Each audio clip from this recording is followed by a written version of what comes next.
Patrick Kluivert akan segera menggelar pemusatan latihan bersama dengan Timnas Indonesia Senior jelang persiapan laga pada bulan Juni berhadapan dengan Timnas Cina dan Timnas Jepang.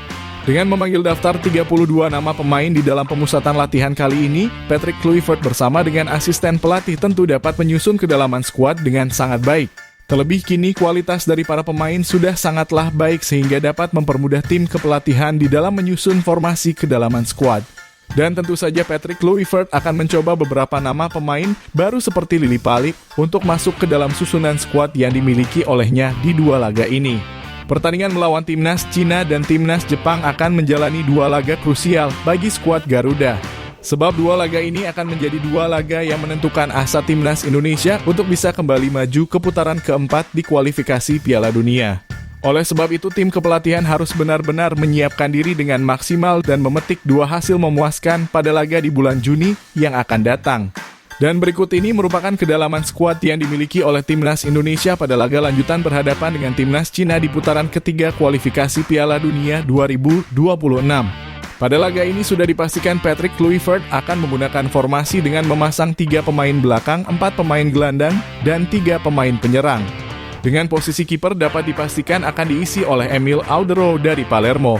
Martin Paes yang dipastikan absen sebab akumulasi kartu kuning memberikan kesempatan emas bagi penjaga gawang asal Italia yang satu ini untuk bisa memulai debutnya bersama dengan Timnas Indonesia.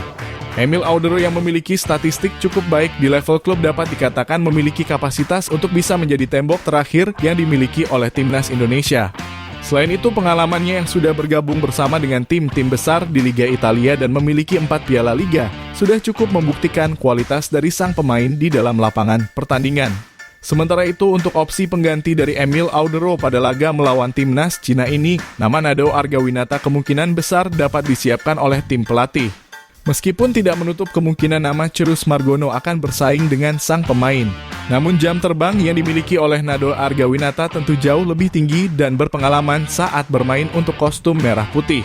Selain itu, tingginya yang cukup ideal juga dapat menjadi poin penting serta refleksnya yang cukup baik dapat menjadi salah satu nilai lebih yang dimiliki oleh sang pemain. Selanjutnya di posisi pemain belakang akan diisi oleh trio back skuad Garuda seperti nama Jay Itzes, Justin Hubner, dan juga Rizky Ridho. Jay Itzes yang merupakan kapten utama Timnas Indonesia sejak dipegang oleh Coach Sintayong sudah dapat dipastikan akan mematangkan perannya sebagai sosok sentral di dalam lapangan pertandingan. Kedewasaan yang dirinya miliki serta kemampuan berkomunikasi dengan sesama pemain dapat menjadi poin penting yang dapat meningkatkan performa tim secara keseluruhan di dalam lapangan pertandingan. Selain itu, Jay Itzes juga merupakan pemain bertahan yang memiliki kualitas di atas rata-rata. Bahkan di level klub dirinya seringkali menjadi salah satu pemain yang melakukan penyelamatan krusial dan membantu timnya untuk tampil solid berhadapan dengan tim-tim raksasa di benua Eropa.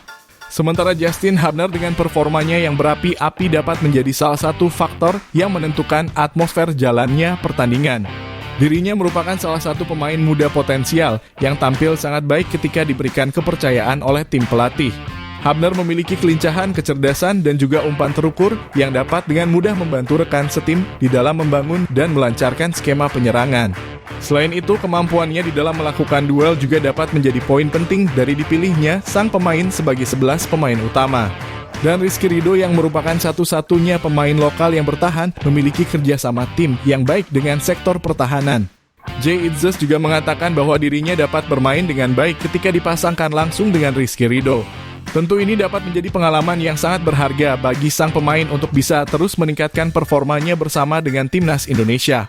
Terlebih Rizky Ridho juga dapat menjadi opsi yang dapat dipilih ketika Timnas Indonesia membutuhkan peluang untuk bisa memecah kebuntuan. Sebab sang pemain seringkali keluar dari posisinya untuk secara langsung membantu lini depan membangun serangan. Sedangkan untuk opsi pengganti dari 3 pemain ini terdapat nama Mads Hilgers, Jordi Amat, dan juga Pratama Arhan yang dapat menjadi opsi pelapis dan diturunkan pada babak kedua. Mads Hilgers sejauh ini masih memiliki nilai pasar tertinggi di dalam skuad Garuda. Namun cedera yang seringkali dirinya alami saat bersama dengan Timnas Indonesia membuatnya memiliki kurang kekompakan dan akan membahayakan tim jika dimasukkan sejak menit awal pertandingan. Oleh karenanya Mads Hilgers dengan kualitasnya yang sangat baik di level Eropa tentu akan dapat memberikan angin baru ketika dirinya masuk pada babak kedua lewat bangku cadangan. Selain itu, Mads Hilgers juga memiliki kemampuan untuk lepas dari tekanan lawan yang akan sangat berguna ketika tim lawan melakukan tekanan yang sangat dalam. Sementara Jordi Amat dengan level pengalamannya yang sudah sangat tinggi juga dapat menjadi opsi ketika tim pelatih akan melakukan pergantian pemain. Sang pemain yang kini berkarir di Liga Malaysia dan berperan sebagai kapten tidak lagi bisa bermain selama 90 menit penuh di dalam pertandingan di level Asia. Namun tentu saja umpan terukur dan juga kecerdasannya di dalam membangun serangan dapat menjadi modal berharga yang bisa dimanfaatkan oleh skuad Garuda ketika dirinya masuk ke dalam lapangan pertandingan. Dan Pratama Arhan kemungkinan besar akan dicoba untuk masuk sebagai bek tengah sebab persaingan yang ketat di sektor sayap. Kemampuannya beradaptasi dengan posisi barunya kali ini akan menjadi salah satu catatan tim pelatih untuk kembali memanggilnya pada pemusatan latihan di pekan internasional yang akan datang. Selanjutnya di posisi 2 pemain sayap pertahanan, nama Kevin Dix dapat dipastikan akan mengisi sayap kanan pada lanjutan laga di putaran ketiga kali ini. Performanya yang tidak pernah menurun serta passion yang dirinya miliki di dalam pertandingan dapat menjadi poin penting yang dapat meningkatkan performa di dalam lapangan pertandingan. Namun tentu saja peran Kevin Dix tidak hanya sebatas itu. Dirinya dituntut untuk menjadi pemain sayap yang ofensif yang dapat menjadi pemecah kebuntuan lewat akurasi umpan silangnya yang dapat secara langsung dimanfaatkan oleh lini serang timnas Indonesia. Selain itu, staminanya yang cukup baik juga memungkinkan sang pemain dapat menjangkau seluruh sektor sayap lapangan pertandingan tanpa kelelahan dalam 90 menit jalannya pertandingan. Sedangkan untuk opsi pengganti dari sang pemain, Sandy Walsh akan dipersiapkan sebagai opsi yang sebanding dengan Kevin Dix. Pemain yang saat ini berkarir di Liga Jepang memiliki kualitas yang sangat baik dan terus meningkat seiring usianya yang kini sudah berada di angka 3. Sandy Walsh dapat menjadi pemain sayap yang siap untuk menusuk ke dalam kotak penalti sebagaimana yang dirinya selalu tunjukkan di dalam setiap pertandingan. Namun tentu saja sang pemain harus tetap untuk tidak lupa dengan tanggung jawabnya sebagai pemain bertahan. Sementara pada posisi sayap kiri pertahanan, nama Calvin Verdong dapat dipastikan masuk sebagai opsi utama dari tim pelatih. Performanya yang sangat konsisten di dalam setiap pertandingan membuatnya akan tetap mengamankan posisi utama dan menjadi sosok pemain yang berkontribusi di dalam setiap pertandingan. Calvin Verdong merupakan tipe pemain yang dapat bergerak dengan simpel namun memiliki akselerasi yang sangat luar biasa. Bahkan dirinya tetap dapat mengalahkan pemain lawan dalam adu sprint di 10 menit jelang pertandingan berakhir. Performanya sangatlah dibutuhkan khususnya untuk menghadapi serangan sayap cepat dari timnas Cina. Sedangkan untuk opsi pengganti dari sang pemain, nama Shaina Patinama dapat dipertimbangkan untuk menjadi pelapis dari Calvin Verdong. Performa klubnya yang sangat menurun membuat performa dari Shaina Patinama sangat sulit untuk dilihat. Namun sang pemain memiliki gaya permainan yang sangat menarik dan dapat melakukan kerjasama tim dengan baik bersama rekan setimnya. Dirinya dapat dengan mudah melakukan kombinasi serangan cepat dan melakukan tusukan ke dalam kotak penalti lawan melalui sektor sayap penyerangan. Selanjutnya di posisi pemain gelandang, 2 nama duet baru seperti Joy Pelupes dan juga Tom Hay akan dipastikan mengisi posisi utamanya di 11 pemain utama. Joy Pelupes yang tampil sangat baik pada laga debutnya berhadapan dengan timnas Bahrain dapat dipastikan akan kembali mendapatkan jam terbangnya bersama timnas Indonesia. Joy Pelupes merupakan tipe pemain gelandang bertahan yang tampil sangat sederhana dan memainkan peran sebagai penghubung yang sangat efektif di lini tengah lapangan. Pada laga melawan timnas Bahrain, dirinya menjadi sosok yang membuat Tom Hay keluar dari perannya sebagai seorang gelandang bertahan dan mampu memberikan nilai lebih. Sedangkan Tom Hay yang bermain sebagai gelandang tengah akan memiliki keleluasaan untuk menunjukkan kualitasnya di dalam lapangan pertandingan. Hadirnya Joy mampu mengeluarkan kemampuannya di dalam melakukan variasi skema penyerangan dan menjadi salah satu promotor dari skema penyerangan. Khususnya pada gol yang didapat oleh Ole Romeni pada 2 laga di bulan Maret yang lalu. Tentu duet antara keduanya akan sangat menarik untuk dilihat dan dapat menjadi salah satu senjata baru di lini tengah timnas Indonesia. Sementara itu untuk opsi pengganti dari posisi ini, nama Ivar Jenner dan juga Ricky Kambuaya dapat masuk pada babak kedua ketika timnas Indonesia membutuhkan tenaga tambahan. Ivar Jenner yang merupakan pemain muda yang dimiliki oleh timnas Indonesia, namun telah mengamankan banyak penampilan bersama skuad Garuda. Dirinya memiliki ketenangan yang sangat baik dan juga skill individu yang sangat baik untuk bisa mengamankan penguasaan bola. Selain itu, umpannya yang sangat terukur juga dapat menjadi modal berharga di babak kedua ketika Tom Hay ditarik keluar lapangan sebab staminanya yang tidak bisa tampil penuh di Stadion Gelora Bung Karno. Sedangkan nama Ricky Kambuaya nampaknya akan mematenkan perannya sebagai pemain super sub Patrick Kluivert di setiap pertandingan timnas Indonesia. Performanya yang sangat baik dan juga kedewasaannya di dalam mengatur skema penyerangan dinilai dapat menjadi modal berharga bagi penampilannya pada laga melawan timnas Cina. Selain itu, Ricky Kambuaya juga telah menunjukkan kualitasnya yang sangat matang pada 2 laga terakhir saat berhadapan dengan timnas Australia maupun timnas Bahrain. Selanjutnya di posisi pemain sayap penyerangan, nama Stefano Lillipali dan Dean James akan masuk sebagai opsi pemain sayap yang dimiliki oleh Patrick Kluivert.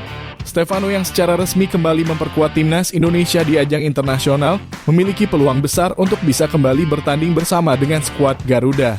Meskipun performa dari sang pemain kini sedang menurun di level klub, namun efektivitasnya di dalam lapangan pertandingan masih menjadi modal utama yang dimiliki olehnya.